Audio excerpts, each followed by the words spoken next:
Weh, mana satu ni kawan dia ke? Ya, saya kambing. Tengok ni. Hitam ni? Biar aku nak ikat dulu. Kita orang dekat rumah. Amin. Kak nak beli somtang kak? Macam apa? Udang.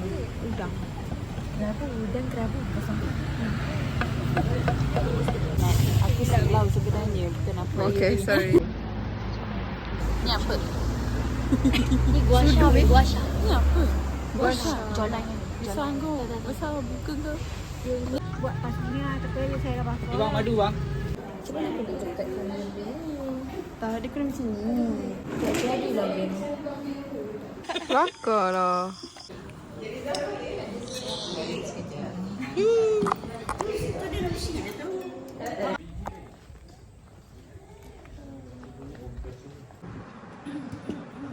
Nanti nak bawa ke kicap pergi hotel.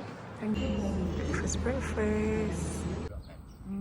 Banyak orang minat kamu. Nampak bekas.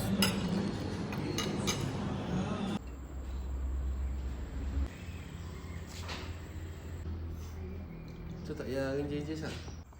Tak nak lah. Sebab yang untuk kita promosikan macam ni, kita nak promote.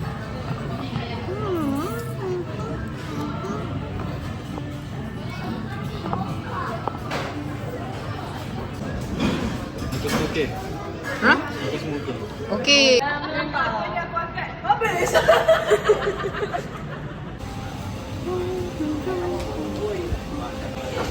Wow, tengok sini.